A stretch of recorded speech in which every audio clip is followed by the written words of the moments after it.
But what with the Indians hereabout, who'd do odd jobs for me, and having everything sent from the North Fork, Jim and I managed to worry through. The doctor would run up from Sacramento once in a while. He'd ask to see Miggles's baby, as he called Jim, and when he'd go away he'd say, "Miggles, you're a trump, God bless you." And it didn't seem so lonely after that. But the last time he was here, he said, as he opened the door to go, "Do you know, Miggles, your baby will grow up to be a man yet, and an honor to his mother. But not here, Miggles, not here." And I thought he went away sad, and here Miggles's voice and head were somehow both lost completely in the shadow. "The folks about here are very kind," said Miggles after a pause, coming a little into the light again. "The men from the Fork used to hang around here until they found they wasn't wanted, and the women are kind and don't call. I was pretty lonely until I picked up Joaquin in the woods yonder one day, when he wasn't so high, and taught him to beg for his dinner. Then there's Polly, that's the magpie. She knows no end of tricks, and makes it quite sociable of evenings with her talk, and so I don't feel like as I was the only living being about the ranch. And Jim here," said Miggles, with her old laugh again, and coming out quite into the firelight. "Jim! Why, boys, you would admire to see how much he knows for a man like him. Sometimes I bring him flowers, and he looks at 'em just as natural as if he knew 'em. And times, when we're sitting alone, I read him those things on the wall. Why, Lord," said Miggles, with her frank laugh, "I've read him that whole side of the house this winter. There never was such a man for reading as Jim." "Why," asked the judge, "do you not marry this man to whom you have devoted your youthful life?" "Well, you see," said Miggles, "it would be playing it rather low down on Jim, to take advantage of his being so helpless.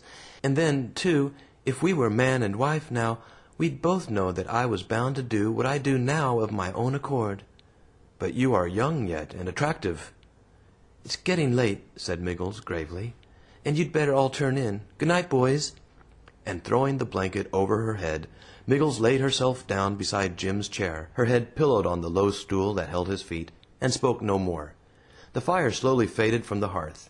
We each sought our blankets in silence, and presently there was no sound in the long room but the pattering of the rain upon the roof, and the heavy breathing of the sleepers. It was nearly morning when I awoke from a troubled dream.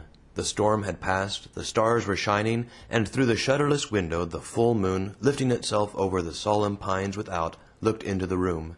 It touched the lonely figure in the chair with an infinite compassion, and seemed to baptize with a shining flood the lowly head of the woman whose hair, as in the sweet old story, bathed the feet of him she loved. It even lent a kindly poetry to the rugged outline of Yuba Bill, half reclining on his elbow between them and his passengers, with savagely patient eyes keeping watch and ward. And then I fell asleep, and only woke at broad day, with Yuba Bill standing over me, and "All aboard!" ringing in my ears. Coffee was waiting for us on the table, but Miggles was gone. We wandered about the house, and lingered long after the horses were harnessed, but she did not return. It was evident that she wished to avoid a formal leave-taking, and had so left us to depart as we had come. After we had helped the ladies into the coach, we returned to the house and solemnly shook hands with the paralytic Jim, as solemnly settling him back into position after each handshake. Then we looked for the last time around the long, low room, at the stool where Miggles had sat, and slowly took our seats in the waiting coach. The whip cracked, and we were off. But as we reached the high road, Bill's dexterous hand laid the 6 horses back on their haunches, and the stage stopped with a jerk. For there, on a little eminence beside the road, stood Miggles, her hair flying, her eyes sparkling, her white handkerchief waving, and her white teeth flashing a last good-bye. We waved our hats in return, and then Yuba Bill, as if fearful of further fascination, madly lashed his horses forward.